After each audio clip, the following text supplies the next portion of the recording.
ರೀ ಪಾಪ B J ಪಿಯವ್ರಿಗೆ ಮಕಭಂಗ B J ಪಿಯವ್ರಿಗೆ ದೊಡ್ಡ ಮಟ್ಟದ ಮಕಭಂಗ ಆಗಿದೆ. ಪಾಪ ಅವ್ರು ಈಗ ಇದನ್ನು ಕಾನೂನಿನ ಹೆಚ್ಚಿನ ಕ್ರಮ ಆಗಬೇಕು ಅಂತ ಅಶೋಕ್ ಜಿ ಅವರು, ನಮ್ಮ ಅಧ್ಯಕ್ಷರಾದಂಥ ವಿಜೇಂದ್ರ ಅವರು, ಅನೇಕ ಬಿ ಜೆ ಪಿ ನಾಯಕರು ಮಾತನಾಡ್ತಾ ಇದ್ದಾರೆ. ಇವತ್ತು ಬೇಕೋ ಬೇಡವೋ ಕಳೆದ 16 ವರ್ಷಗಳಿಂದ ಸೌಜನ್ಯ ವಿಚಾರದಲ್ಲಿ ಧರ್ಮಸ್ಥಳದ ವಿರುದ್ಧವಾಗಿ ಅನೇಕ ವ್ಯಕ್ತಿಗಳು, ಸಂಘಟನೆಗಳು ಮಾತನಾಡ್ತಿದ್ದಾಗ ಇವರೆಲ್ಲ ಎಲ್ಲೋಗಿದ್ರು? ಇವರೆಲ್ಲ ಆಡಳಿತ ಮಾಡ್ತಿದ್ದಾಗ ಒಂದು ಅಭಿಪ್ರಾಯಕ್ಕೆ ಬಂದು ತನಿಖೆ ಮಾಡಿ ಯಾರು ಈ ಥರ ಅನಾವಶ್ಯಕವಾಗಿ ಧರ್ಮಸ್ಥಳದ ಬಗ್ಗೆ ಅಭಿಪ್ರಾಯವನ್ನು ಮೂಡಿಸ್ತಾರೋ ಅವರೆಲ್ಲರಿಗೂ ಮೇಲೆ ಕ್ರಮ ತಗೊಳ್ತಾ ಅಂಥ ಕೆಲಸವನ್ನು ನಮ್ಮ ಇವತ್ತು ಮುಖ್ಯಮಂತ್ರಿಗಳಾಗಲಿ ಉಪಮುಖ್ಯಮಂತ್ರಿಗಳಾಗಲಿ ನಮ್ಮ ಸರ್ಕಾರ ಅಲ್ಲಿಯ ಬೇಡ ಅಂತ ಅವರನ್ನು ಕೈ ಹಿಡ್ದಿದ್ವಾ? ಯಾವಾಗ ಬೇಕಾದರೂ ಕಳೆದ 2 ವರ್ಷದಿಂದ ಅವ್ರದ್ದೇ ಸರ್ಕಾರ ಆಯಿತು. 5 ವರ್ಷ ಮುಖ್ಯಮಂತ್ರಿ 5 ವರ್ಷದಲ್ಲಿ ಮಾಡ್ಬೋದು. ಸೌಜನ್ಯ ಸಾವಾದಾಗ ಗೃಹ ಸಚಿವ ಅಶೋಕ್ ಅವತ್ತೇ ತನಿಖೆ ಮಾಡಿ ಇದನ್ನು ಒಂದು ಅಂಥ ನಮ್ಮ ರಾಜ್ಯದಲ್ಲಿ ಯಾವುದಾದ್ರು ತಿರುಪತಿ ಬಿಟ್ಟರೆ ಅತ್ಯಂತ ಭಕ್ತರು ಮತ್ತು ಭಾವನೆ ಇರತಕ್ಕಂಥದ್ದು ಧರ್ಮಸ್ಥಳದ ವಿಚಾರದಲ್ಲಿ ಇಷ್ಟೊಂದು ಚರ್ಚೆ ಆಗಲಿಕ್ಕೆ ಬಿಟ್ಟದ್ದು ಮಹಾ ಅಪರಾಧ ಬಿ ಜೆ ಪಿಯವರ ಸರ್ಕಾರದ ನಡವಳಿಕೆ. ಇವತ್ತು ಆ ಒಂದು SIT ಮಾಡಿದಾಗ ಯಾರೂ ಬೇಡ ಅಂತ ಹೇಳಲಿಲ್ಲ, ಬಾಯಿ ಮುಚ್ಕೊಂಡು ಸುಮ್ಮನಿದ್ದು ಬಿಟ್ರು. SIT ಮಾಡಿ ಒಂದಷ್ಟು ದಿವಸ ಆದಮೇಲೆ ಲಾಭ ಪಡ್ಕೊಳ್ಳಿಕ್ಕೆ ಹೋದರು. ರಾಜಕೀಯವಾದಂಥ ಲಾಭ ಪಡ್ಕೊಳ್ಳಿಕ್ಕೆ ಬಿ ಜೆ ಪಿಯ ಎಲ್ಲ ಲೀಡರ್ಗಳು ಸಹ ಪ್ರಯತ್ನ ಮಾಡಿದ್ರು. ಕೊನೆಗೆ ಅದು ಧರ್ಮಸ್ಥಳದ ಸಣ್ಣ ಪುಟ್ಟ ಏನು ಅಭಿಪ್ರಾಯ ಬಂತು ಅದರಿಂದ ಹೊರಗೆ ತರುವಂಥ ಒಳ್ಳೆಯ ಕೆಲಸ ಆಯಿತು ಅಂತೇಳಿ ಹೆಗ್ಡೆಯವರ ಆದಿಯಾಗಿ ಆ ಒಂದು ಧರ್ಮಸ್ಥಳದ ಸಂಸ್ಥೆಯ ಧರ್ಮಾಧಿಕಾರಿಗಳಾದಂಥ ವೀರೇಂದ್ರ ಹೆಗ್ಡೆಯವರ ಆದಿಯಾಗಿ ಈ ರಾಜ್ಯದ ಅನೇಕ ಮಂಜುನಾಥನ ಭಕ್ತರು, ಸಿದ್ದರಾಮಯ್ಯನವರು, DK ಶಿವಕುಮಾರು, ಗೃಹ ಸಚಿವರು, ಸರ್ಕಾರ ಒಳ್ಳೆಯ ಕೆಲಸ ಮಾಡ್ತು. ಇದಕ್ಕೊಂದು ತೆರೆ ಬೀಳ್ತು. ಅವ್ರ ಮೇಲೆ ಶಿಸ್ತಿನ ಕ್ರಮ ಆಗಬೇಕು. ಈ ಥರದ್ದೆಲ್ಲ ಹೇಳಿಕೆಗಳನ್ನ ಕೊಡ್ತಕ್ಕಂಥವ್ರಿಗೆ ಅನಾವಶ್ಯಕವಾಗಿ ಈ ಥರದ್ದೆಲ್ಲ ಚರ್ಚೆ ಆಗಬಾರ್ದು ಅಂತ ಅಂದಾಗ ಬಹುಶಃ ಈಗ ಪಾಪ ಅವರಿಗೆ ಜ್ಞಾನೋದಯ ಆಗಿ ಕ್ರಮ ಆಗಬೇಕು ಅಂತಾರೆ. ಕ್ರಮನ ಮಾಡೇ ತೀರ್ತೀವಿ. ಇಂಥ ಯಾವುದೇ ಧಾರ್ಮಿಕ ಸ್ಥಳಗಳ ಮೇಲೆ ಅನಾವಶ್ಯಕವಾಗಿ ಈ ಥರದ್ದನ್ನು ಮಾತಾಡಲಿಕ್ಕೆ ನಮ್ಮ ಸರ್ಕಾರ ಬಿಡಲ್ಲ. ಪ್ರಾರಂಭದಲ್ಲಿ ನಮ್ಮದೇ ತಪ್ಪು ಅಂತ ಹೇಳಿ ಏನು ಬಿಂಬಿಸೋವಂಥ ಪ್ರಯತ್ನ ಮಾಡಿದ್ರು. ಇವತ್ತು ಕೊನೆಗೆ ಈ SIT ಮಾಡಿ ತನಿಖೆಯಿಂದ ಒಂದು ನ್ಯಾಯವನ್ನು ಒದಗಿಸ್ತಕ್ಕಂಥ ಕೆಲಸವನ್ನು ನಮ್ಮ ಸರ್ಕಾರ ಮಾಡಿದೆ. ಇದಕ್ಕೆ ಇನ್ನು ಮುಂದಾದರೂ ಬಿ ಜೆ ಪಿಯವರು ರಾಜಕಾರಣ ಮಾಡದ ಧರ್ಮ ಮತ್ತು ಸಂಸ್ಥೆಗಳ ಮತ್ತು ಈ ಥರದ ಇದರಲ್ಲಿ ಬಿಟ್ಟು ನೇರವಾಗಿ ರಾಜಕಾರಣ ಮಾಡಲಿ ಅಂತೇಳಿ ಅವರಿಗೆ ನಿಮ್ಮ ಮೂಲಕ ವಿನಂತಿ. ರೀ ಇಲ್ಲಿವರೆಗೆ NI ಯಾಕೆ ವಹಿಸ್ಬಾರ್ದಾಯಿತು? ಅಶೋಕ್ ಗೃಹ ಮಂತ್ರಿ ಇದೆಲ್ಲ ಬರ್ದಾಕ್ಬಿಡ್ಬೋದಾಯ್ತು NIಗೆ. ಅವರು ನಾನು ನೋಡಿದ್ದೀನಿ, ನಾನು ಹತ್ತಿರದಿಂದ ನೋಡಿದ್ದೀನಿ. ನಾನು ಭಾಳ ಸಲ ಜೊತೆಯಲ್ಲಿ ಮಂತ್ರಿಯಾಗಿ ಕೆಲಸ ಮಾಡಿದ್ದೀನಿ. ಬಿ ಜೆ ಪಿಯವ್ರು ಭಾಳಷ್ಟು ಜನ ಸ್ನೇಹಿತರಿದ್ದಾರೆ. CBI, NI ಇವೆಲ್ಲ ನೋಡದೇ ಇರೋದಲ್ಲ ದೇಶದಲ್ಲಿ.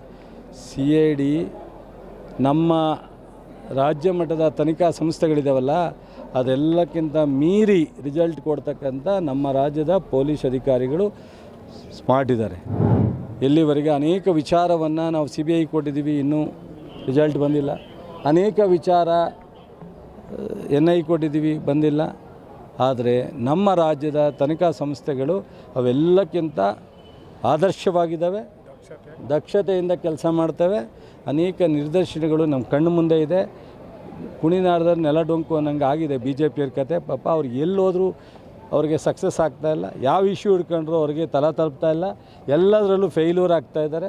ಅದರಿಂದ ಈ ಥರ ಮಾತನಾಡ್ತಾ ಇದ್ದಾರೆ. ಪಾಪ ನನಗೂ ಅಯ್ಯೋ ಅನಿಸುತ್ತೆ. ನಡ್ರಿ ಬೇರೆ ವಿಚಾರ ಅಯ್ಯೋ ಕೊಡಲಿ ಬೇಡ ಅಂದರೆ ಏನು ಕೆಲಸ ಇಲ್ಲದಾಗ ಹೋರಾಟನೇ ಮಾಡಬೇಕು. ಅವ್ರು ರಾಜಕಾರಣ ಮಾಡೋಕೆ ಇನ್ನೇನು ಮಾಡೋಕ್ಕಾಗತ್ತೆ? ಗುರು ಒಂದು ಮಾತು ಹೇಳ್ತೀನಿ ಕೇಳು ಪ್ಲೀಸ್, ತಾಳ್ಮೆಯಿಂದ ಕೇಳಿ. ಅವ್ರ ಕೈಲಿ ಏನೂ ಆಗ್ತಾಯಿಲ್ಲ, ವಿಧಿ ಇಲ್ಲ, ಏನಾರು ಒಂದು ಅಸ್ತಿತ್ವಕ್ಕೆ ಹುಡುಕ್ತಾವ್ರೆ. ಅದರಿಂದ ನನಗೂ ಅಯ್ಯೋ ಅನಿಸುತ್ತೆ. ಬಿಡಿ. ನಾಳೆ ಪುಟ್ಟರಾಜು ಮತ್ತು ಸಾರಾ ಮಹೇಶ್ ನೇತೃತ್ವದಲ್ಲಿ ಸಾವಿರಾರು ಜನ ಹೋಗ್ತಾ ಇದ್ದಾರೆ. ಅದಕ್ಕೇನು ಭಕ್ತರಿಗೆ ಅವರೇ ಹೋಗ್ಬೇಕೆ? ದಿವಸ ಲಕ್ಷಾಂತರ ಜನ ಧರ್ಮಸ್ಥಳಕ್ಕೆ ಹೋಗ್ತಾವ್ರೆ. ಏನು ನಾನು ಪುಟ್ಟರಾಜ್ಗೆ ಕರ್ಕೊಂಡು ಹೋಗ್ಬೇಕಾದ್ದೇನಿಲ್ಲ, ಲಕ್ಷಾಂತರ ಜನ ಹೋಗ್ತಾರೆ. ಅವರು ಹೋಗಿ ಬರಲಿ, ದೇವ್ರು ಒಳ್ಳೇದು ಮಾಡಲಿ, ಅವ್ರಿಗೆ ಒಳ್ಳೆ ಬುದ್ಧಿ ಕೊಡಲಿ.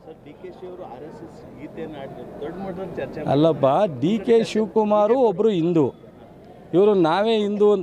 ಅದಕ್ಕೆ ಡಿ ಕೆ ಶಿವಕುಮಾರ್ ಅವ್ರಿಗೆ ಇವರೆಲ್ಲರಿಗಿಂತ ಹಿಂದುತ್ವದ ಬಗ್ಗೆ ಗೌರವ, ಹಿಂದೂ ದೇವಸ್ಥಾನ ಒಳಗೆ ಗೌರವ, ಜನರ ಬಗ್ಗೆ ಗೌರವ ಇರ್ತಕ್ಕಂಥದ್ದು ನಮಗೇನೆ. ನಾವು ಎಲ್ಲರೂ ಸಮಾನವಾಗಿ ನೋಡ್ತೀವಿ. ಅವರು ಹಿಂದುತ್ವದಲ್ಲಿ ರಾಜಕಾರಣ ಮಾಡ್ತಾರೆ. ನಾವು ಹಿಂದುತ್ವಕ್ಕೆ ಗೌರವ ಇದೆ, ಬಟ್ ಅದರ ರಾಜಕಾರಣವನ್ನು ಯಾವುದೇ ಕಮ್ಯುನಿಟಿ, ಯಾವುದೇ ಧರ್ಮ, ಯಾವುದೇ ಸಂಸ್ಥೆ ಇಟ್ಕೊಂಡು ನಾವು ರಾಜಕಾರಣ ಮಾಡೋದು. ಬಿಜೆಪಿಗೆ ಬರುವ ಸೂಚನೆಗಳು ಕಾಣ್ತಾ ಇದೆ ಅಂತ ಬಿಜೆಪಿ. ಸೊ ಅವರ ಬಿ ಜೆ ಪಿಗೆ ಹೋಗೋದಾದ್ರೆ ಯಾವಾಗಲೂ ಹೋಗೋರು ಅವರು. ಈಗ ನಾನು ಒಮ್ಮೆ ಬಿ ಜೆ ಪಿಲೂ ಒಳ್ಳೆಯ ಸ್ನೇಹಿತರೆ, ಗೌರವವಾಗಿ ಕೆಲವು ಜೊತೆ ಸ್ನೇಹ ಇದೆ. ಹಂಗೆ ಅಂದ ಕ್ಷಣಕ್ಕೆ ಪಕ್ಷದ ಡಿ ಕೆ ಶಿವಕುಮಾರು ಕಾಂಗ್ರೆಸ್ನಲ್ಲಿ ಗಟ್ಟಿಯಾದಂಥ ನೆಲೆಯನ್ನು ಕಂಡುಕೊಂಡಿರ್ತಕ್ಕಂಥವ್ರು. ಡಿ ಕೆ ಶಿವಕುಮಾರ್ ಯಾಕೆ ಹೋಗ್ತಾರೆ? ಡಿ ಕೆ ಶಿವಕುಮಾರ್ ಅವರಿಗೆ ಇಡೀ ರಾಷ್ಟ್ರದಲ್ಲಿ ಇವತ್ತು ಅಧ್ಯಕ್ಷರಾಗಿ ಯಶಸ್ವಿಯಾಗಿ ಇಡೀ ರಾಷ್ಟ್ರದ ಎಲ್ಲ ರಾಜ್ಯಗಳ ಅಧ್ಯಕ್ಷರಿಗಿಂತ ಉತ್ತಮವಾದಂಥ ಕೆಲಸ ಮಾಡಿದ್ದಾರೆ ಅನ್ನೋ ಪ್ರಶಂಸೆ ಇದೆ. ಅವ್ರು ಯಾಕೆ ಈಗ ಸಂದರ್ಭ ಬಂದಾಗ ಆಗುತ್ತೆ ಬಿಡ್ರಿ. ಅದಕ್ಕೆ ACC ಅವ್ರ ತೀರ್ಮಾನ ನಮ್ಮ ಪಕ್ಷದಲ್ಲಿ, ಅದನ್ನು ಪಕ್ಷ ರಾಹುಲ್ ಗಾಂಧಿಯವರು, ಖರ್ಗೆ ಅವರು, ವೇಣುಗೋಪಾಲ್ ಅವರು, ಸುರ್ಜೇವಾಲಾ ತೀರ್ಮಾನ ಮಾಡ್ತಾರೆ. ಅನಾವಶ್ಯಕವಾಗಿ ನೀವು ಅದೇ ಒಳ್ಳೆ ಬಿ ಜೆ ಪಿಯವರ ತೀರ್ಮಾನ ಮಾಡೋರು ಅಥವಾ ಮೀಡಿಯಾದವರ ತೀರ್ಮಾನ ಮಾಡೋರು ಕಾಂಗ್ರೆಸ್ ಹೈಕಮಾಂಡು. ಅದಕ್ಕೆ ಜನ ತೀರ್ಮಾನ ಮಾಡಿ 136 ಜನನ ಗೆಲ್ಲಿಸಿ ಕಾಂಗ್ರೆಸ್ ಸರ್ಕಾರ ಬರಬೇಕು ಅಂತ ಕೊಟ್ಟಿದ್ದಾರೆ. ಕಾಂಗ್ರೆಸ್ 136 ಹೋಗಿ 138 ಆದಮೇಲೆ ಅಷ್ಟು ಜನ ರಾಹುಲ್ ಗಾಂಧಿಯವರಿಗೆ ಈ ರಾಜ್ಯದ ಕಾಂಗ್ರೆಸ್ ಸರ್ಕಾರ ಭದ್ರವಾಗಿರಬೇಕು ಅಂತ ಹೇಳಿದ್ದಾರೆ. ಸೊ ಅದರ ಅಭಿಪ್ರಾಯದಲ್ಲಿ ರಾಹುಲ್ ಗಾಂಧಿಯವರು ಸೂಕ್ತವಾದ ತೀರ್ಮಾನ ತಗೋತಾರೆ. ಅದೇನೋ ಅವ್ರು ನಮ್ಮ ಪಕ್ಷ ತೀರ್ಮಾನ ಮಾಡಿದೆ ಬಿಡಿ ಸರ್, ಯಾವಾಗ ಆಗ್ತಾರೆ ನೋಡಿ ಸರ್. ಅವರು ಒಬ್ಬರು ಉದ್ಯಮಿ, ಇವತ್ತಿಂದ ಏನಲ್ಲ, ಅವ್ರು ಚುನಾವಣೆ ಬರೋದಕ್ಕಿಂತನೂ ಮೊದಲಿಂದನೂ ಉದ್ಯಮಿ. ಜನತಾದಳದಲ್ಲೂ ನಿಂತಿದ್ರು, ಸೋತಿದ್ರು. ಇವತ್ತು ಕಾಂಗ್ರೆಸ್ಸಲ್ಲಿ ಬಂದು ಶಾಸಕರಾಗಿದ್ದಾರೆ. ಅವರು ಅದೇನು ಉದ್ಯಮಿ ಅನ್ನೋದನ್ನ ಮುಚ್ಚಿಟ್ಟು ಏನು ಜನಪ್ರತಿನಿಧಿ ಆಗಿಲ್ಲ.